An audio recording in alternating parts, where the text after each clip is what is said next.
Si vas a presentar el examen de bienes raíces pronto, entonces necesitas conocer estos 10 conceptos. Mi nombre es Robert Rico, R-I-C-O, y durante los últimos más de 10 años he ayudado a miles, estoy hablando de miles de personas, a aprobar el examen de bienes raíces y convertirse en agentes inmobiliarios activos. Estos son 10 conceptos que siempre aparecen en el examen, así que tienes que aprenderlos. Quiero que sepas esto. Ahora, el primer concepto es vivienda justa. La vivienda justa es el primer concepto. Ahora, las leyes de vivienda justa protegen a las personas de la discriminación en la vivienda. ¿Entendido?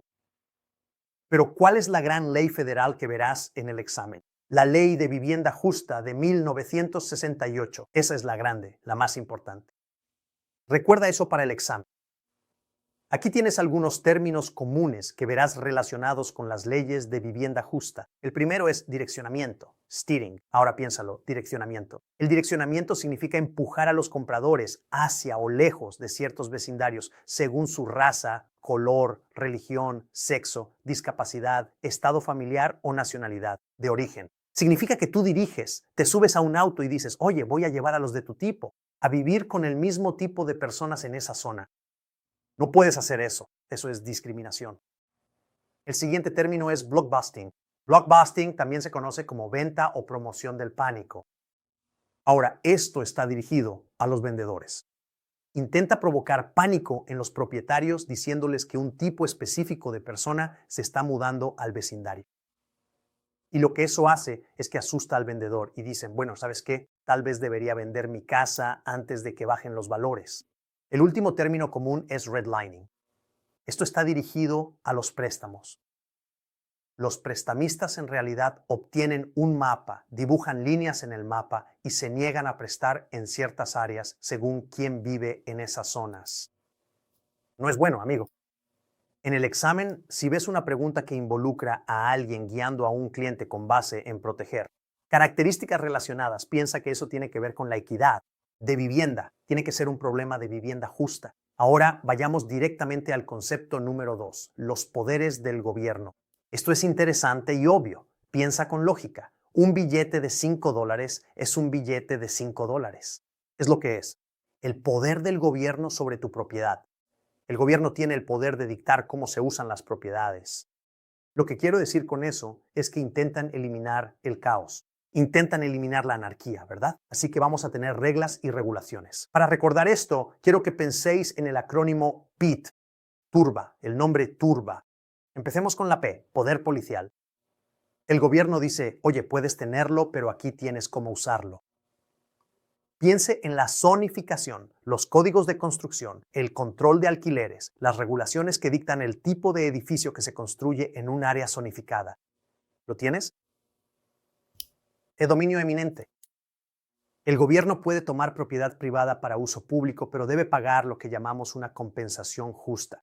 Solo quiero decir justo. Compensación justa, también conocida como valor justo de mercado. El proceso se llama condena. Cuando hacen eso, se llama condenación, pero tienen derecho a hacerlo. ¿Por qué? Sí, dominio eminente. La T, tributación. Ahora creo que ya sabéis qué son los impuestos. Impuestos sobre la propiedad. Ya sabes esto.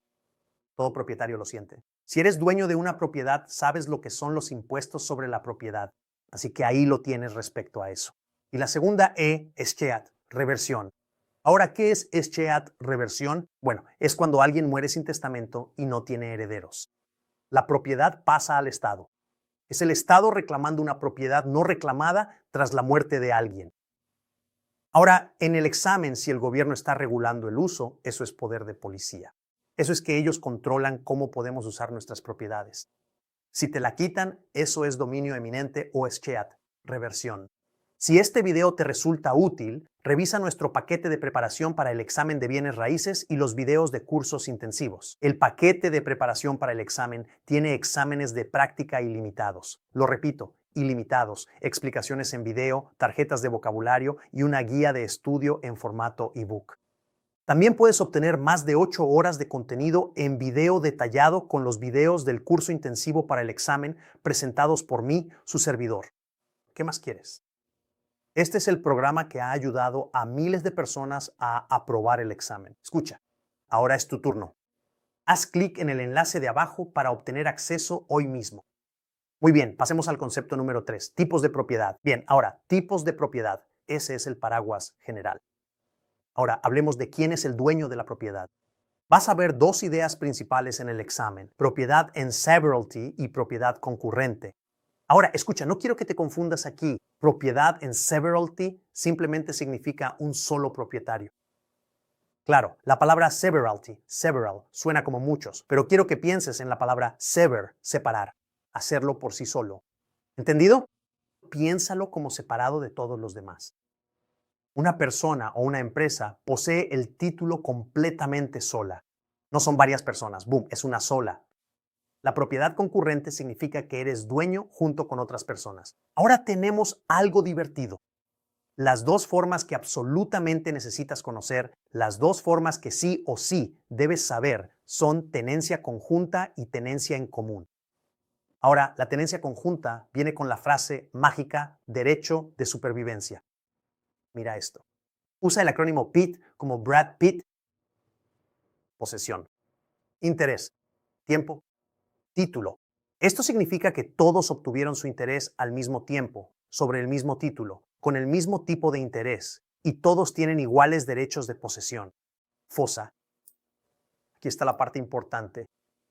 Debido a ese derecho de supervivencia, si soy propietario de una propiedad con usted en propiedad conjunta y muero, mi parte no pasa a mis hijos.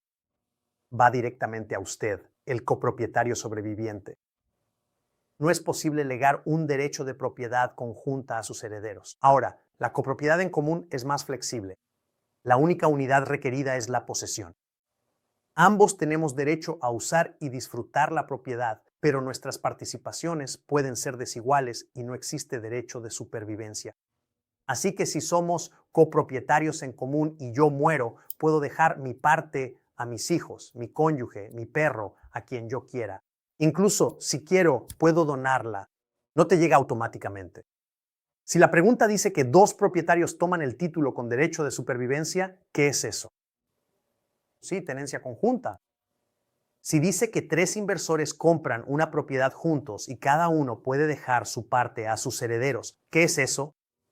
Sí, tenencia en común. Ahora bien, si recuerdas, la supervivencia equivale a tenencia conjunta, la ausencia de supervivencia equivale a tenencia en común. Estás en muy buena forma. ¿Entiendo? Bien. Pasemos al siguiente concepto. El siguiente concepto, el paraguas que vamos a utilizar, es el de propiedad real versus propiedad personal. ¿Cuál es la diferencia? La propiedad real es la tierra y todo lo que está unido a ella de forma permanente. Hablamos de terrenos, de mejoras y del paquete de derechos. Es inamovible. No puedes moverlo. Permanece con la propiedad cuando se vende. Los bienes personales son muebles. Va con la persona cuando se mueve. Aquí hay una frase sencilla que quiero que escribas. Los bienes inmuebles van con los bienes inmuebles. Los bienes personales van con la persona. Eso es todo. Simple. La casa construida con gabinetes, la plomería, las cosas atornilladas y fijadas, la palabra clave aquí es adjunta. Esas son parte de la propiedad real. No va a ninguna parte. El sofá, la mesa del comedor, los muebles del patio, puedes cogerlos y llevártelos. Eso es propiedad personal. Un pequeño giro que le gusta al examen. Al examen le gusta confundirte un poco. Un contrato de arrendamiento generalmente se considera propiedad personal. Un contrato de arrendamiento, ¿por qué? Porque es un contrato con una persona, no con un terreno. ¿Entiendes eso? Si el vendedor quiere llevarse una lámpara de araña elegante que está conectada directamente al techo, ¿eso es propiedad real o personal por defecto? Piénsalo un segundo. Recuerda esa palabra clave de la que te hablé. ¿Adjunta? Bueno, por defecto es parte de la propiedad real porque está adjunta. Si quieren conservarla, debe ser excluida en el contrato. Si ves que es movible, piensa en propiedad personal. Puedes moverla, puedes levantarla. Si ves que está permanentemente adjunta, quiero que pienses en propiedad real, bienes raíces. Quinto concepto, patrimonios. En el examen, patrimonio significa simplemente qué tipo de interés tienes en la propiedad. ¿Qué tipo de interés tengo en la propiedad? Los patrimonios de libre tenencia son de propiedad. son de duración indefinida. Eres dueño y no hay una fecha de finalización fija. El principal patrimonio de libre tenencia que necesitas conocer es el dominio absoluto simple. Piensa en patrimonio de libre tenencia como ¿cómo lo posees? Es mío, está en el nombre, nadie me detiene, es mío. Hago lo que quiero con él, siempre y cuando no esté infringiendo la ley. Esa es la forma más alta y completa de propiedad de la que hablamos en bienes raíces. Puedes venderlo, podría dejarlo en testamento, podría arrendarlo, puedo grabarlo, siempre y cuando no infrinja la ley. Ahora bien, por supuesto, todavía hay cosas como impuestos y restricciones, pero entre los patrimonios el dominio absoluto está en primer lugar. Ahora, lo siguiente es el pleno dominio revocable. Ahora, piense en la palabra derrotable. Significa que puede ser derrotado, ¿verdad? Un billete de $5 es un billete de $5. Anulable. Usted es dueño de la propiedad, pero hay una condición incorporada en el título. Por ejemplo, veamos aquí. Puedes ser dueño de esta propiedad siempre y cuando no vendas alcohol en ella. Si incumples esa condición, podrías perder la propiedad. Luego tenemos un usufructo vitalicio. Un usufructo vitalicio es una propiedad basada en la vida de alguien. Puede basarse en tu vida o en la vida de otra persona. Cuando esa vida de referencia termina, la propiedad pasa a quien figure a continuación en la escritura. ¿Entendido? Déjame darte un ejemplo. Le doy un usufructo vitalicio a mi hijo y le digo, puedes vivir en mi propiedad hasta el día en que yo muera, pero el día que yo muera quiero que te vayas de ahí. Usufructo vitalicio. ¿Lo entiendes? O puedes vivir en esa casa hasta que mueras. Pero no te estoy dando el título de propiedad, solo tienes el derecho de usarla. Usufructo vitalicio. Luego están los arrendamientos. Tienes el derecho de poseer y usar la propiedad por un tiempo limitado, pero no eres dueño del título de propiedad. No figuras en el título, solo la estás arrendando. Hay 4 tipos de arrendamientos que verás en el examen. 4. Arrendamiento por años.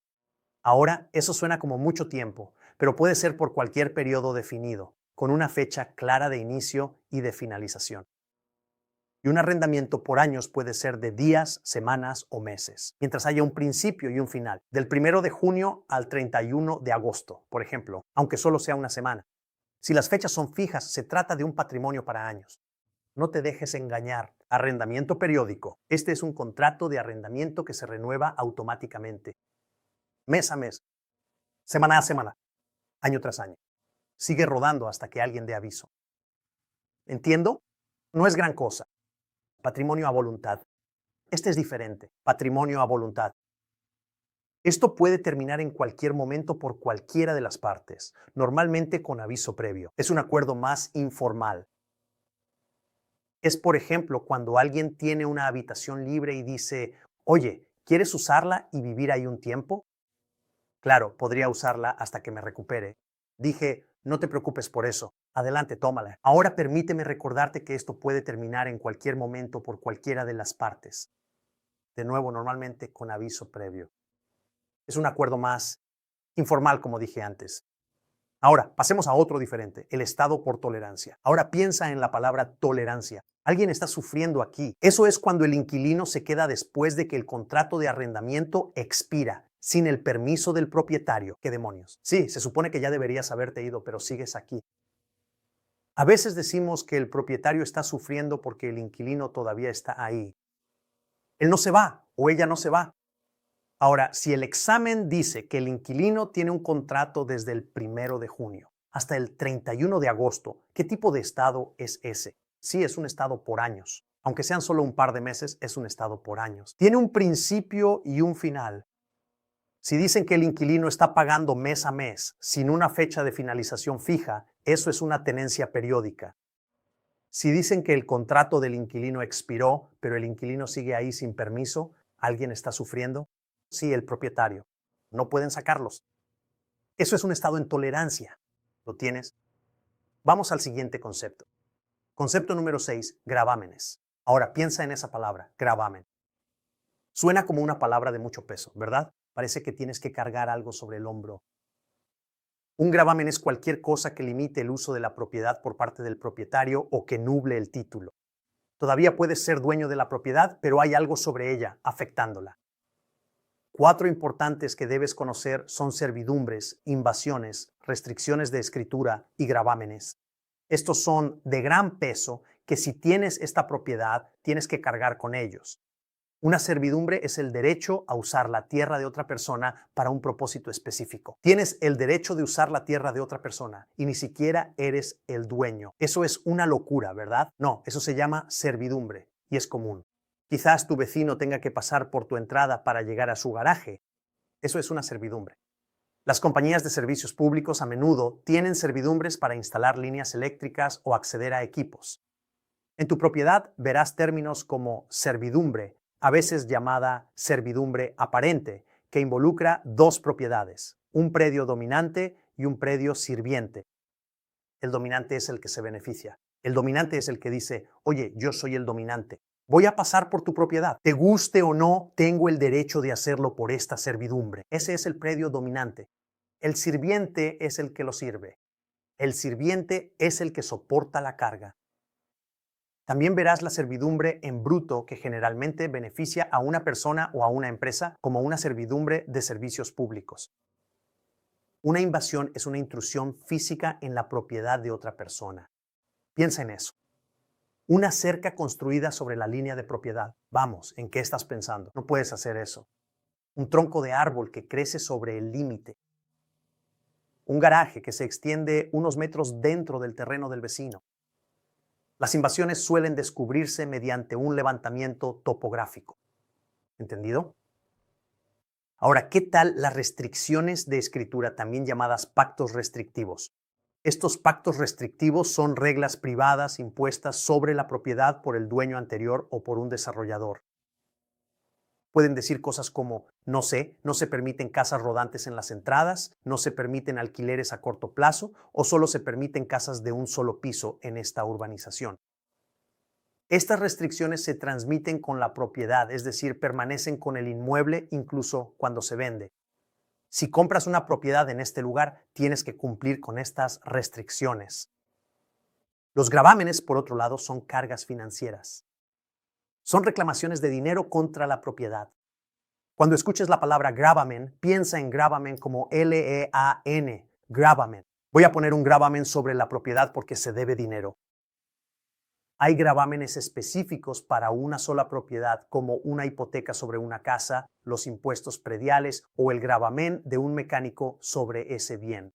Y luego existen los gravámenes generales que se aplican a todas las propiedades del propietario. Si el propietario tiene varias propiedades, bueno, esos gravámenes van a afectar todas ellas. Todas sus propiedades, no solo una. Como los gravámenes por impuestos sobre la renta o los gravámenes por sentencia después de perder una demanda. Si alguien es dueño de 5 casas, bueno, van a ir tras las 5 mientras recuperen su dinero. Ahora, déjame hacerte un pequeño cuestionario sobre lo que acabamos de hablar. Si ves una cerca construida 3 pies sobre la línea de propiedad, ¿eso es una servidumbre o una invasión? Adelante, piénsalo. Sí, eso es una invasión. Eso ya lo sabías. Si el informe de título muestra un derecho para el vecino, para cruzar la propiedad, para llegar a la carretera, ¿qué es eso? Sí, eso es una servidumbre. Si hay una regla registrada que dice que no se puede construir más de 2 pisos, ¿eso es qué? Sí, esa es una restricción de escritura. ¿Lo tienes? Bien, pasemos al siguiente concepto. Siguiente concepto, escritura versus título. Estos dos se confunden todo el tiempo.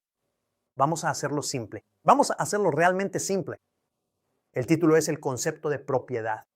¿Quién está en el título? Él está en el título. Ella está en el título. Yo estoy en el título. No puedes sostener el título en la mano. No puedo decir, oye, tengo el título justo aquí. Simplemente sabemos que yo estoy en el título. Es una idea, un estatus legal. Una escritura, en cambio, es un pedazo de papel. Puedo sostenerla.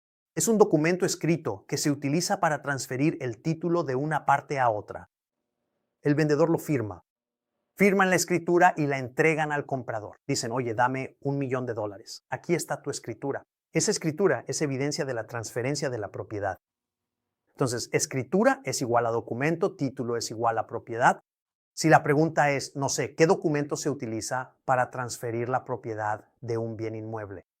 La palabra clave ahí es documento. ¿Cuál es la respuesta? Así es, la respuesta es escritura. Si preguntan qué término describe los derechos legales de propiedad de un bien inmueble, ¿cuál es la respuesta? Vamos, tú lo sabes. Sí, es el título. Ahora, pasemos al concepto 8, elementos de valor. Este es uno de mis favoritos. Aquí es donde el examen pregunta qué es lo que hace valiosa una propiedad en primer lugar. ¿Qué le da valor, amigo? El acrónimo que quiero que recuerdes es DUST, como polvo en el viento. Una hermosa canción de Kansas. Demanda, utilidad, escasez, transferibilidad. Demanda significa que la gente realmente lo quiere. Puedes tener una propiedad escasa y útil, pero si nadie la quiere, el valor será bajo. Utilidad significa utilidad o provecho. ¿Pueden las personas usar la propiedad como desean? ¿Es funcional la distribución? ¿La zonificación es compatible con las necesidades del comprador? Luego tenemos la S de escasez. Significa que no hay un suministro infinito de ello. Piensa en terrenos frente a la playa versus arena del desierto. Cuanto más raro o limitado, más valioso tiende a ser. La T va a ser de transferibilidad. Y eso significa que puedes venderlo o transferirlo sin grandes problemas legales. Si hay problemas con el título o, no sé, nubes en el título, nadie quiere una nube en el título. Queremos días soleados. Las nubes no son buenas, no son buenas. La transferibilidad se debilita y el valor puede caer. Si una pregunta dice, no sé, ¿cuál de los siguientes es un elemento esencial del valor? Ahora, una de las opciones es escasez. Quiero que sonrías y digas, esta me la sé. Y quiero que escojas ese. Si le damos una opción como la belleza, recuerde que la belleza puede ayudar a la demanda, pero la respuesta principal del examen será escasez, transferibilidad, utilidad o demanda. Polvo. El concepto número 9 es el de los tipos de depreciación, que es una forma elegante de decir pérdida de valor. Hay tres tipos principales de depreciación. El deterioro físico es el uso y desgaste. El techo está desgastado. La pintura se está pelando. El camino de entrada se está agrietando. Lo puedes ver con tus propios ojos. Está justo ahí. Puedo presenciarlo. La obsolescencia funcional es cuando el diseño o las características están desactualizados o simplemente ya no funcionan bien. Una casa de 5 habitaciones con solo un baño. ¿En serio? Buena suerte. Puede que tengas que aguantarte más de lo que pensabas. Una cocina sin espacio para un refrigerador. Una casa sin aire acondicionado en un clima caluroso. La estructura todavía funciona, pero la función no atrae a los compradores modernos. Luego tienes la obsolescencia económica o externa, y eso proviene del exterior de los límites de la propiedad. Por ejemplo, un nuevo aeropuerto genera ruido constante. Una fábrica que se construye justo al lado. ¿O no? ¿En serio? Aumenta la delincuencia en el vecindario. Puedes encargarte de los problemas físicos en tu propia propiedad, pero no puedes mover el aeropuerto. Si la pregunta dice que la propiedad perdió valor porque construyeron una autopista cerca, ¿qué tipo de depreciación es esa? Piénsalo. Sí, obsolescencia económica o externa. No tiene nada que ver con la casa, pero todo que ver con lo que está fuera de la casa. Si dice que la casa es antigua y necesita un techo nuevo y pintura, eso es deterioro físico. Si dice que la casa tiene una distribución incómoda o solo un baño, todo sigue funcionando. Pero no es muy atractivo, ¿verdad? A eso lo llamamos obsolescencia funcional. El concepto número 10 son los 3 métodos de tasación. ¿Cómo averiguamos cuánto vale una propiedad?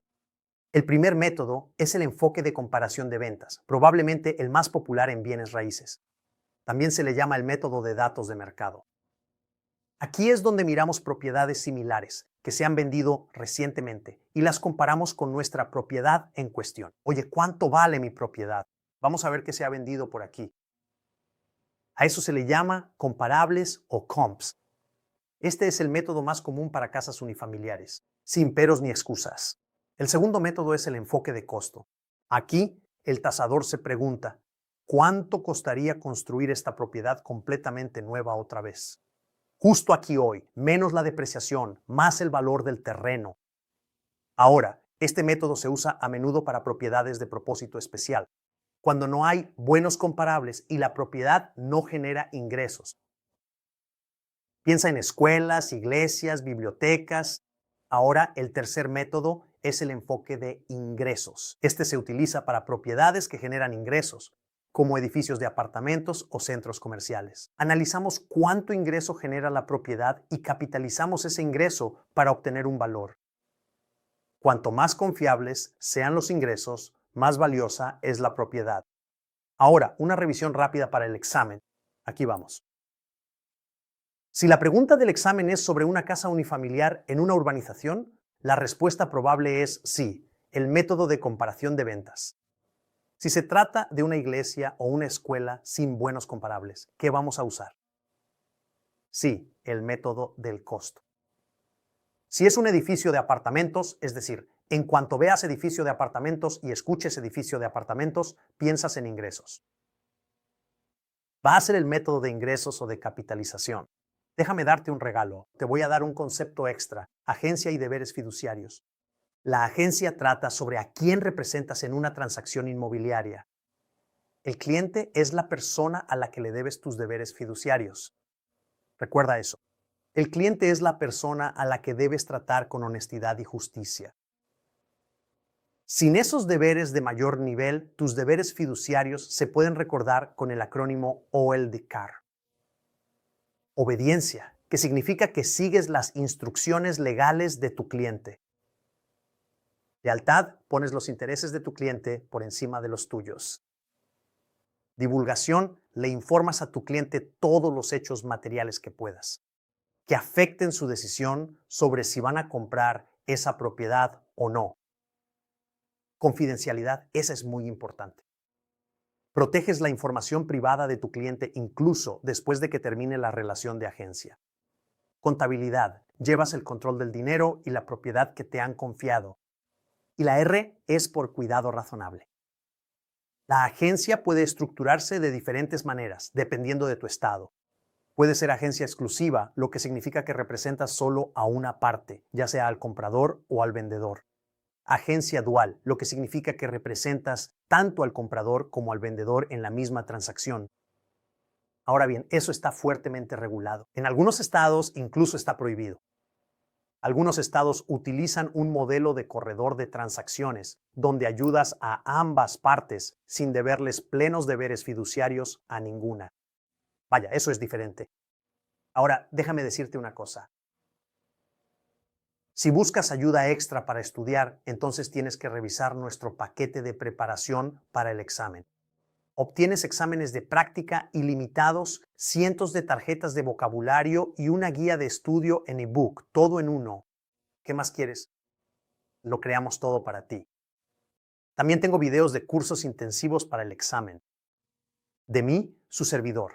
Son más de 8 horas de material de repaso para el examen, producido profesionalmente, desglosando los conceptos en detalle para que te sientas seguro al presentar el examen.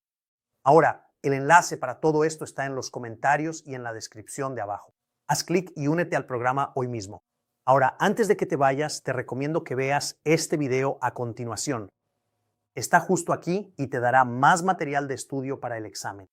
Escucha, te deseo mucha suerte. Te deseo todo lo mejor. Sé que puedes lograrlo. Déjame estar de tu lado y ayudarte.